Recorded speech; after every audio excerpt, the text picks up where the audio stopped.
Now, I stand for a lot of things. I stand for money. I stand for crypto.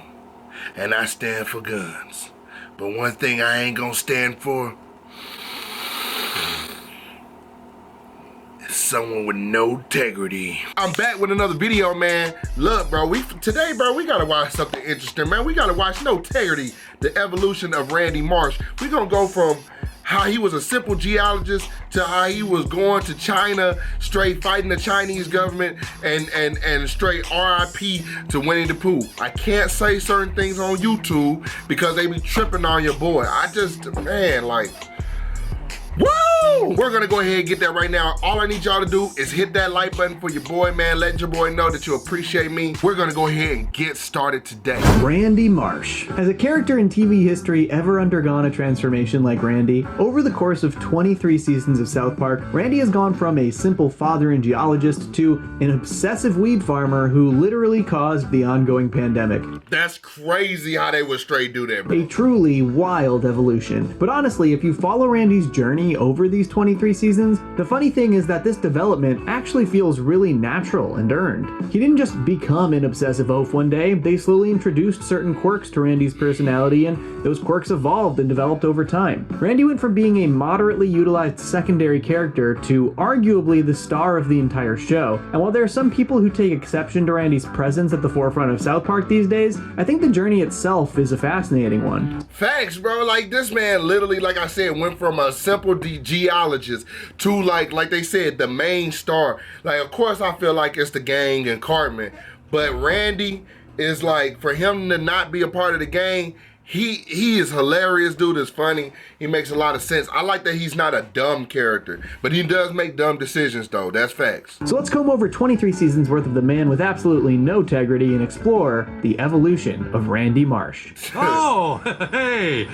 You! Appearance. He alerts the mayor about the volcano eruption, finds a solution, and executes it. Although, he does burn down Denver in the process. While Randy is present in many episodes of South Park over the first 8 seasons or so, there are really only a handful of episodes that bring Randy look at them in the background, bruh. Oh, yellow and shit, bruh. Hell no. to the forefront of the conflict, and often that is through his son Stan. That being said, they do start to set up some traits that end up defining Randy pretty substantially later on. In episode 212 Clubhouses, Randy and Sharon decide to get a divorce after fighting incessantly. Don't interrupt me. You always interrupt me when I talk. Can't you see that I don't interrupt you. This isn't really portrayed as anything overly dramatic, it's mostly played for laughs, exaggerating the types of things that happen when a couple gets divorced. We see Sharon immediately move on to a new man, while Randy gets a... Wait, who the hell was that, bro? We see Sharon immediately... Look at this weird ass dude, bro. You old as hell with brown hair and a gray mustache, boy. Look like you fucking Bill Burr houses, boy. Get your four-eyed ass out of here, boy. Immediately move on to a new man, while Randy gets a nice new convertible and starts partying, quickly taking to single life. But this is mostly portrayed from Stan's point of view. While the episode is mostly parodying the effects of divorce, this would be sort of a small hint at Randy's obsessive personality that would be showcased later. In the end, the two of them of course get back together. In 302's Spontaneous Combustion, we start to see a sort of proto-Randy, a solid example of some things that the show would start to do with Randy later on, though it's still not a huge focus. When citizens of South Park start to spontaneously combust, Randy is tasked with finding out why, since he's apparently the town's only scientist. The sequences where Randy is doing research... No, he couldn't have been the town only scientist. They got that one scientist that's weird as hell that always likes butts. Oh man, no, I'll take that back. He was the perfect man for the job. Because if that man would have figured it out, he would have made everybody grow an extra butt. That's facts. Which are pretty classic. They just show him mixing random chemicals in the basement while he brainstorms. That's pretty classic. I said that already. But funny enough, Randy does figure out what's causing the spontaneous combustion. Kenny combusted because he held his farts in for too long. Who was that? You mean all we have to do is fart and we won't explode? Exactly. And he literally wins a Nobel Prize for this discovery and solution, which he is then stripped of when the farting solution causes way more problems than it solves. On paper, pretty classic Randy. In execution, relatively subdued compared to what we've gotten used to. 308's Two Guys Naked in a Hot Tub is a really funny episode, but honestly, it starts to explore Randy's fears and regrets in ways the show hadn't yet. Randy actually laments his lack of freedom that comes with his life as a family man. I love having a family and all. I just miss being able to party, drinking and socializing and experimenting with all kinds of different things. I'll touch more on this aspect of Randy's fear. That boy hairy as hell, boy. Hold on, boy. Sasquatch built ass boy. I'm finna get on your ugly ass boy. That little hat, I know that is part of your religion. No, boy, it's hiding your bald spot. You're not really Jewish. I'm finna get on your ass. Years later, because for now it's mostly used as an entry point for Randy to, alright, what's the monetization friendly way to say this?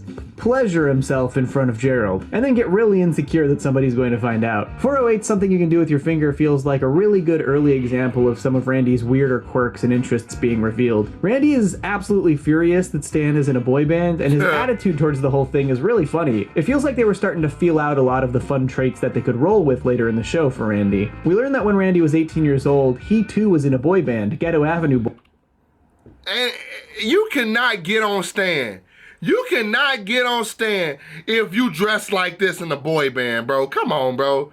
Is that a crop top? Is that a shoulder slash? What's going on here? And why does this man got an upside down cross on him, bro? They devil worshiping. I know what that is. I know what that is. Satan? Boys, and he was wildly successful for a year of his life. Unfortunately, the music industry spit him out as quickly as it ate him up. Because all the fame, the money, the women, all it did was build me up so that I could be knocked down harder than anybody in the world. Honestly, I think this line here is actually really revealing, and the show slowly starts to paint a picture of this sad, regretful father who is afraid that his best days are behind him. These aren't the only episodes in early South Park that feature Randy heavily, but they are the ones that sort of individualize him. He still does plenty of other weird, quirky stuff throughout this era of South Park, but honestly, for a huge chunk of the other episodes, it's the entire town that goes along with these weird, quirky situations. Randy is often just a part of a bigger mob that's partaking in these strange events. Outrage about Chin Pokemon's effect on kids? Randy's there. Civil War reenactment? Randy. Becoming zombified by Ritalin? Randy's there too. He sort of leads the charge in leaving the church and becoming atheists, which a lot of people end up doing in this episode, and also starts shitting out of his mouth. South Park embracing. I remember that, bro. That was hilarious, bro. And say if you stuff food up your, then you're out of your mouth. The metrosexual lifestyle. That would be horrible if that was true. Oh, you know Randy's there. It's super fabulous. Would you like some Shiraz? He's at the forefront of the pro/anti-war conflict, and I'm a little bit country. He becomes obsessed with Walmart when the town builds one. He convinces the whole town to double down when they try to win South Park back from the casino. Stan, okay, you just don't understand the fine points of gambling. You're never supposed to stop when you're on a winning streak. There are honestly countless examples of Randy going along for the ride with the other citizens of South Park. A major aspect of the show has always been the town of South Look at Randy pretending to be Elvis, bro. That's crazy. One thing that I will mention is I'm excited and I'm happy that the show went from, how it started out, how the show started off, very, very low quality, low budget looking, and to now it has all these effects and animations and it's gotten bigger. Of course, that's everything in life, bro. You start out one way and then over time you start getting more money, start doing it bigger and bigger and bigger, and then it gradually starts to climb up, like my crypto portfolio. Because my crypto portfolio is down right now. South Park itself getting really caught up in ridiculous conflicts, and usually when Randy was a part of them, he was sort of just our window into the townspeople. He wasn't necessarily a standout. Like in A Little Bit Country, yeah, he's one at the forefront of the anti-war protests, but he's mostly just representing half of the town. There's nothing inherently Randy about his actions in the episode, he's just our access point into this side of the conflict. Though episodes like My Future Self and Me do start to show off some of Randy's quirks through some of these town-wide situations, and some episodes maybe put a tad more of a focus on Randy, even though it's a town-wide conflict, like when the Walmart moves into town. Dad, you're a geologist. I'll make less money, sure, but as long as I buy everything at Walmart, it'll all even out. But overall, these early seasons of South Park primarily showcase Randy as a slightly more prominent South Park citizen, and not nearly as much as an individual. But in season 9, one episode would change that forever. I'm not allowed to stand up for myself? I thought this was America. Huh? Isn't this America? Episode 905, The Losing Edge, is, in my opinion, a perfect episode of South Park. I mean, I could go on for days about this episode. It balances a hilariously clever and subversive conflict for the kids with a gut-busting Randy-focused subplot, but for this video, let's just talk about how this episode completely shaped the future of Randy Marsh. In this episode, Randy becomes obsessed with getting drunk and fighting other dads at Stan's baseball games. In fact, it totally becomes its own sport for him. The pride that Randy feels for Look at him looking up, bro, like he did some, boy. beating up these other dads is immeasurable. It's possibly the thing that he's most proud of accomplishing in his entire life. I worked hard, believed in myself, and now I'm gonna be fighting in the state championship game. I think this is actually a really natural evolution from what we've learned about Randy. Those fears that he talked about in the hot tub, his insecurities about life passing him by. This is seemingly the first instance of Randy embracing something new that is just for him. Something he is invested in that is completely his own, and an accomplishment no less. This also marks another important occasion. One of the first times that Sharon starts to get super fed up with Randy's bullshit, which would come into play later. Oh yeah, and on top of all this, the episode showcased that Randy is absolutely f***ing hilarious. Yeah, You bro, want a piece of me? Because I'm pretty sick of your goddamn mouth. What do you want to do, huh? Look, Randy was funny before this, but by showcasing him in these elevated, drunken, Damn. What? That man tossing them around the whole damn park. ridiculous states, they were able to convey a performance for Randy that they hadn't before, and I think it unlocked something special for the show. Something they maybe didn't realize that they actually had until now. Randy is comedy gold, and from here on out, he became a much more prominent character on South Park. He was still used very often as our townspeople surrogate, so when the town is going through some weird fad or obsession, we would still often see that through Randy. Episodes like You Have Zero Friends saw him get really caught up in the Facebook fad. Well, so, are you gonna add me as a friend? He had a hilarious role in Night of the Living Homeless. Look, Glenn, we're set! He's at the forefront of the celebrations when Obama becomes president. Yeah! Yeah, Obama! Change! It's change! I love how South Park really uses like the modern day news to actually become episodes that always keeps it fresh every single time. Like, He basically leads the town in their weird worshipping of the economy. Finger pointing gets us nowhere! Steve! And he took the nationwide queefing conflict to Congress. They also started giving Randy significant subplots in kid-centric stories. One of the most memorable is obviously Make Love Not Warcraft. The focus of this episode is the kids' struggles to play World of Warcraft, but they gave a substantial subplot to Randy trying to play the game as well. Randy, you're working on that sediment analysis? Not now, Nelson. I just joined a big party of night elves and we're gonna explore the Tower of Azora together. And this riffs pretty well on those insecurities that we've been seeing slowly surface for Randy as the show goes on. He becomes more and more obsessive over seemingly trivial things, and oftentimes things that are loved by younger generations. Randy is initially confused by World of Warcraft, but quickly gives it a try for himself. Hey, he even saves the day before being killed in front of Stan.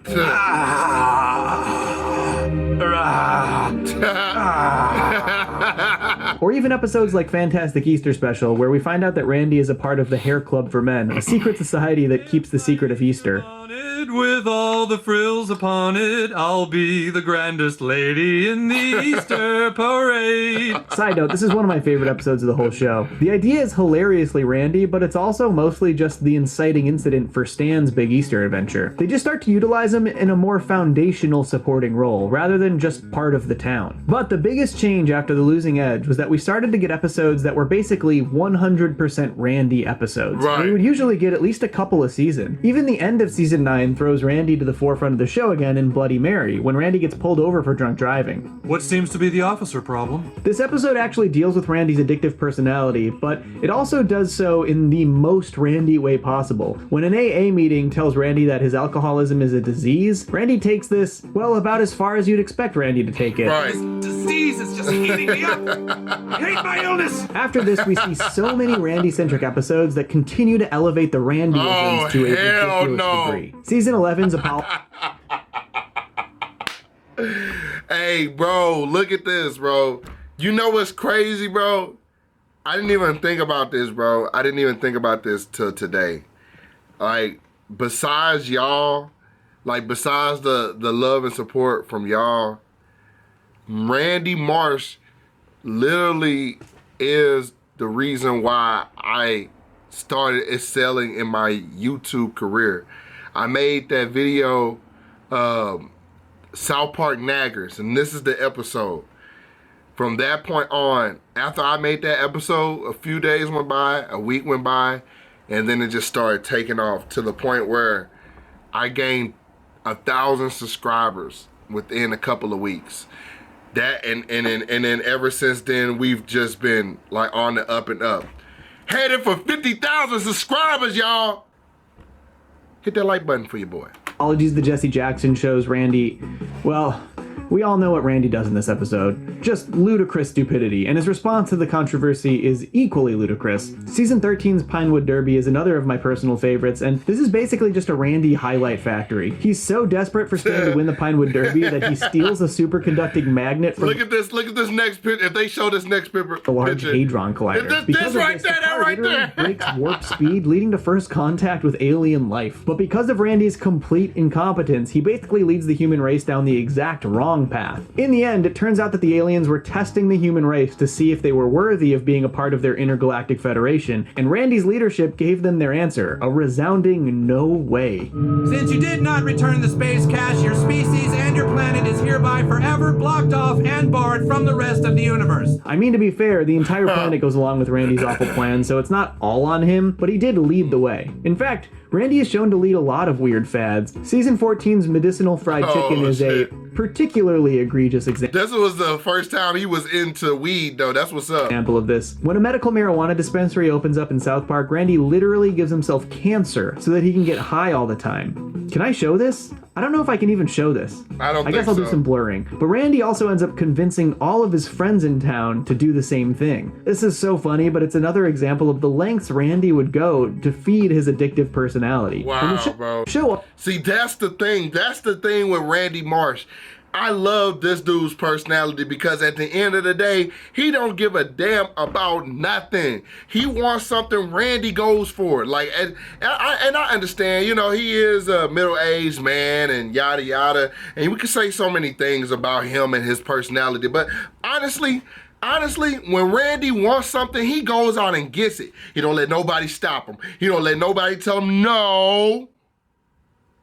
No. He goes and gets it, and that's why I really can appreciate him as a character. In fact, I would say that he is one of my favorite perspectives. Also goes to great lengths to explore the depths of Randy's insecurities. In the episode More Crap, Randy breaks the world record for largest dump ever taken. He instantly gets competitive about it, and he is so depressed when his record is beaten by Bono. Look, this is absolutely one of the most ridiculous episode premises in South Park history, but you cannot deny that it truly explores Randy on a substantial and meaningful level. I know that this late in my life I'll never come. Wait, did y'all see that? I don't have the music, so I'll just say dun dun dun dun dun dun dun dun. Da, da, da, da, da, da, da, da, da, da, da. That's Corona. That's literally Corona light at the bottom of the bar. It's the only thing that's down here. It's the only thing that you can see. Da da da da, dun dun dun dun. To have some sort of major success that gives his life the meaning he craves. This idea is also further explored in Season 14's Cream Fraiche. I can't say this title without laughing. This episode is where Randy becomes completely obsessed with the Food Network and becoming a celebrity chef. He even starts working at the school cafeteria. Today we're going to be making the students my tasty baked ziti with basil and fresh mozzarella. Damn, right, Chef. I miss Chef. This episode ultimately gives an alternative explanation for Randy's Food Network obsession, but this again illustrates Randy's desire to be something more than what he already is. And this actually comes to a head in an incredible Season 15 episode, You're Getting Old. This episode is genius, one of my favorites of the whole show. I know I've said that a bunch already. And Randy's story is very much secondary to Stan's, but it also says a lot about the state of South Park. Honestly, I think I might do a separate video on this episode and its place in South Park history, but for now let's focus on Randy. The episode is specifically about Randy's refusal to admit that life is passing him by. The kids are all into a new music genre called tweenwave, which pointedly sounds like literal shit to Randy and all other adults. Hey, come on, that music sounds like shit.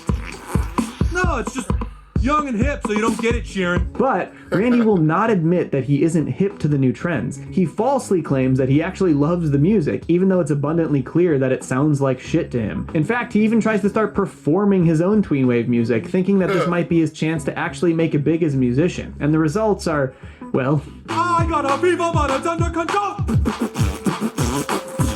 This is not only hilarious, but it lines up so well with what we know about Randy and his history. Randy was in a boy band at age 18 and tasted success, but that success was short-lived. We learned in the Guitar Hero episode that Randy played guitar and had dreams of being a rock star that never panned out. And through so many of these episodes that we've talked about, Randy has desperately tried to capture some sort of new success in life. But Randy's antics finally catch up to him in his relationship with Sharon, who is just completely fed up with his behavior. And she cites all of these same things that we've been talking about as the reason for this. You do all the time! First, you're obsessed with baseball fights. Then you need to play Warcraft. Then you gotta be a celebrity chef. The two of them argue They just breaking into his house. until they actually get to the root of the issue. Because I'm unhappy, okay? I've been unhappy for a long time. Now, this is definitely metatextual and has a lot to do with how Matt and Trey were feeling about the show itself at the time, which again, I'd really like to make a video about, but this also says a ton about Randy as a character. After all, in a lot of ways, Randy is a reflection of Matt and Trey themselves, so it all kind of ties together. The reason that Randy... Damn, that's kind of crazy, bro. It's like they are literally like pushing their feelings through these characters. And it's interesting that they do that. I never really thought about that. I never really thought that, you know, Randy's depression was linked into the creators of South Park. Golly, bro, you know. But I wonder what could they be unhappy about? But I mean, I understand, like, when I be creating my my content, bro, you know, I be unhappy sometimes, and it don't have nothing to do with anybody, any of y'all. It's just how I felt at the time, you know what I'm saying? So, excuse me, I definitely can understand a little bit. He continues to become more bombastic and obsessive and journey down these ridiculous story paths is because he isn't happy with his life, something that has been really well established over the course of the show. This episode actually ends with Sharon and Randy getting divorced, and honestly, the montage set to Fleetwood Mac's Landslide is really emotionally affecting. Okay, maybe the song is just emotionally affecting no matter what, but I love the sequence. And while this episode and its follow-up did sort of put out the idea that the show and its characters needed a change and shouldn't just reestablish the status quo, they sort of throw that idea away for a quick joke. Get in the car, Stan. Your mom and I are moving back in together. What?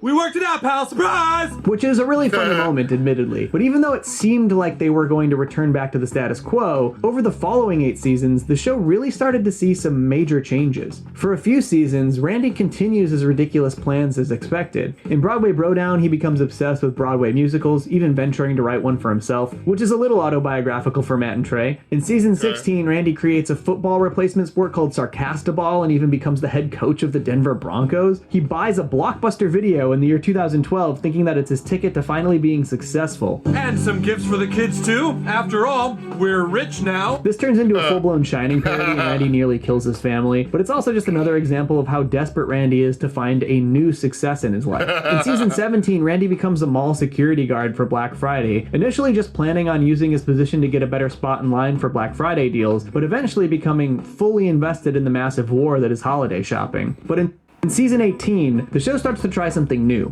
Serialization, at least in small doses. This wasn't a fully serialized season, but there were aspects of each episode that continued to cross over through the entire thing. And for Randy in season 18, there was one thing that played out all season long. Yeah, yeah, yeah, yeah, yeah, yeah. I am Lord, yeah, yeah, yeah. Lord, come in, Lord, yeah, yeah, yeah. That's right, for season 18, Randy was moonlighting as music sensation Lord, all while still working as a geologist. This is definitely Randy's biggest accomplishment, though it seems that it maybe didn't bring him all that much joy since he was sort of pretending to be someone else. In fact, in the middle of the season, he even takes a little break to pursue cock magic, apparently something that he used to do in college. This is another of my favorite episodes. You should go watch it if you haven't seen it. But it appears that Randy's career as Lord was short-lived because in season 19, he's onto all kinds of new ventures. He joins a PC frat, he spearheads the attempts to gentrify parts of South Park so that they can get a Whole Foods. Yes, it's where the presidential candidate is from. No, no, no, no, no, no, no, no, no, no, no. Hold on. Soda Sopa. We have a soda so far the town is completely different. Interestingly, this was actually a pretty Randy light season, and both seasons 20 and 21 are similar. For season 20, the first truly and fully serialized season, Randy's throughline has a lot to do with his addiction to member berries, basically nostalgia fruit. It ultimately culminates in Randy being sort of zombified and possessed. But this lines up pretty effectively with the addictive tendencies we've seen from him over the entire show. Season 21 has a couple Randy-focused episodes. He has a show called White People Renovating Houses. I do the construction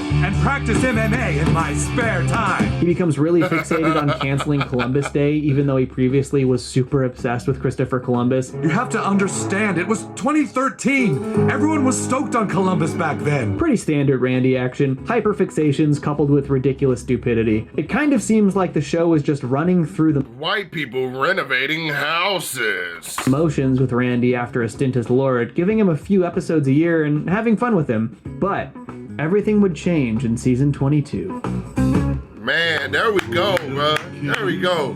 Took my wife by the arm, and I moved on out to a Colorado farm.